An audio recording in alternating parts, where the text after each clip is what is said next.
What's up, guys? Welcome back to another Fight Predictions. Today we're going over UFC 330, starting with the prelims, going all the way to the main event. Let's get started. Now, here's a fight I think should have been higher up on this card, just purely because of Orolbai, his name value.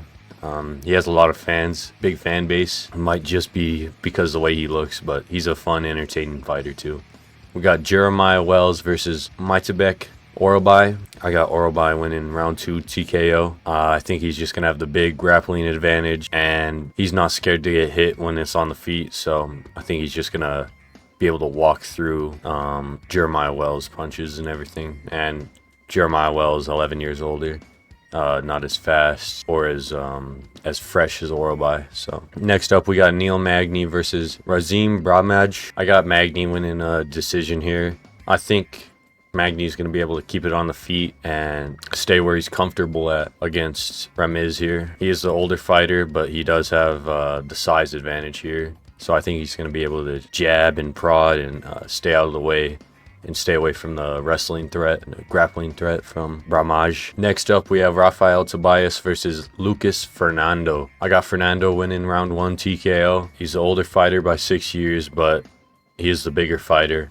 So I think he's going to be able to knock him out early here. Rafael doesn't really win much whenever it goes to the judges in his last fight. So I'm picking Fernando to get the TKO here early. I think he's going to be cleaner with his striking.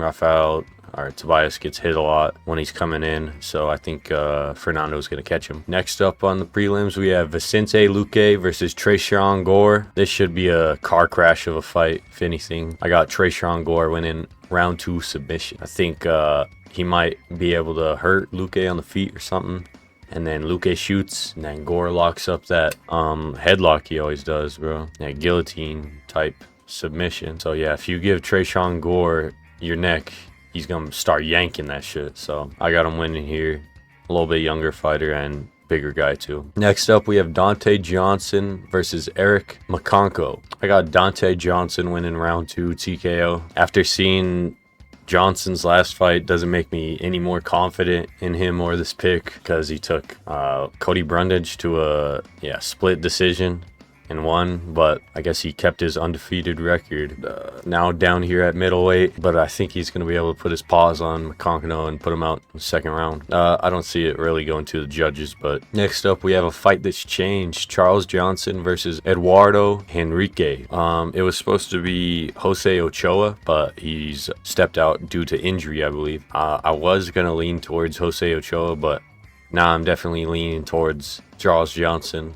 I got him winning round 2 TKO. He's fighting Henrique here, who just came off a Contender Series decision win a year ago almost. So yeah, I'm gonna choose the gatekeeper of the flyweight division, Charles Johnson. He always stays sharp in there, and look at his record right now. He's due for a win. Win one, lose one, win one, lose one. But yeah, I got Charles Johnson winning here. This should be a lock, if anything, because Henrique stepping in today, I think like four days notice. Give me Charles Johnson. All right, on to the featured bout of the prelims. We have Chidi Njokuani versus Joel Alvarez. I got Alvarez winning a decision here, but I wouldn't be surprised if he got like a club and sub. But Njokuani, he's a pretty tough guy, so we did see him get submitted by Jake Matthews before, though. But yeah, I got Joel Alvarez winning this one decision. Yeah, I think he's on the way up, and this is just another stepping stone in his path. So shout out Njokuani, but I think he's gonna get I don't know. I'm gonna leave it at decision, I think. But I wouldn't be surprised if Joel got a club and sub, but he's got to stay wary of the power of Njokuani. Onto the main card, we got Edson Barboza versus Estevan Ribovic. I got Ribovic winning round 1 TKO. Unfortunately, I think this is towards the end of the... I think Edson Barboza is at the end of the road on his UFC career, on a 3-fight losing streak right now. Most recently losing to another fighter on this card, Jalen Turner, but yeah, 10 years older than Ribovic here. Yeah, I think Ribovic might be able to sting Barboza on the feet and then finish him off with some ground and pound round 1. Just the speed advantage and yeah, just the quickness of a younger fighter. I think he's going to be able to catch him in the first round. Next up, we have Mansour Abdul Malik versus Dustin Stoltzfus. I've got Abdul Malik winning round 1 TKO. Younger fighter, heavy favorite. A lot of the favorites on this card are heavy favorites, but yeah, I'd be happy if the Orobai fight was here instead, but yeah, not overly confident on this pick either, to be honest with you. But give me the guy that just lost to Belgori versus the guy that just lost to Kelvin Gastelum. Next up on the main card, we have Jalen Turner versus Kawe Fernandez. I don't know if I'm saying that right, but looks like Kawe. Got the tarantula coming back into the octagon. I got him winning round 2 TKO. I think he's going to be able to use his size and frame to stay away from Fernandez. And yeah, I think he's going to be able to eventually find his shot in the second round. So other than the size advantage for Jalen Turner, I'd say this is pretty evenly matched up fight. But yeah, I think Turner's just gotta stay on the outside, keep circling out, and keep it clean. He doesn't want to get in these nasty like boxing exchanges with Fernandez, but find out. On to the co-main of this card that is happening is Mackenzie Dern versus Gillian Robertson. I got Dern winning via decision, and I was pretty torn on this one, not gonna lie. For the weeks upcoming to now, I was leaning towards Robertson a lot. But now that I think about it, Mackenzie Dern probably does have the grappling advantage here. And that's the way that I see Gillian Robertson winning. So I'm picking Dern via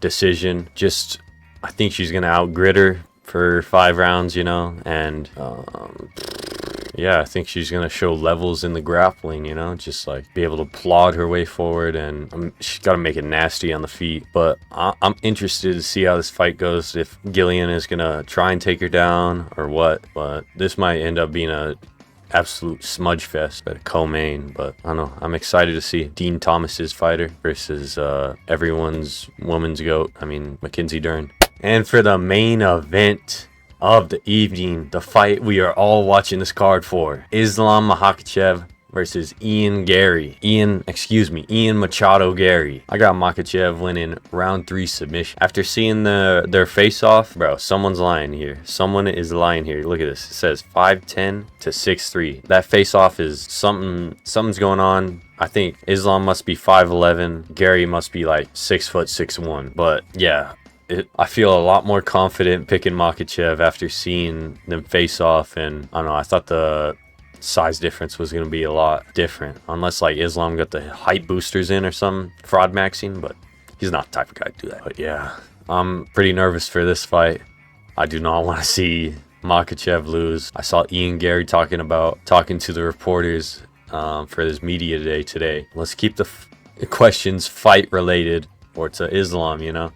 But yeah, I would hate to live in a world where Ian Garry takes the belt away from Makhachev. And I think, I don't know, Islam's just got to be very wary on the feet. And once he gets a hold of Garry, I think it's going to be wraps, at least for like that round. Garry does have pretty good submission defense. We've seen him against Shavkat, even though he lost that. He was able to survive against Shavkat. But I don't know, this fight on the feet scares me for Makhachev. Ian Garry, he's just going to jab and run away, you know. He's going to teep and run away. You saw him against like Carlos Prates and MVP, bro. Like, this guy is a elite point fighter. He's an elite point fighter. But I just don't see Ian Garry finishing Makhachev. And I could see Makhachev finishing Ian Garry. But yeah, I think Makhachev finishes this fight. Easy case for GOAT status. Makhachev wins this fight. A little bit harder case for GOAT status. But yeah, I think Makhachev gets it done. He doesn't need to ask his wife or anything about going to this fight. He just tells her. And he's telling her that he's going to bring the belt back. Same way it was. Shout out Islam. Not the year of the underdogs. It's already over. Last underdog was Strickland. Let me know what y'all think about the picks. Disagree, agree. And yeah, I'm ready for the fights this weekend.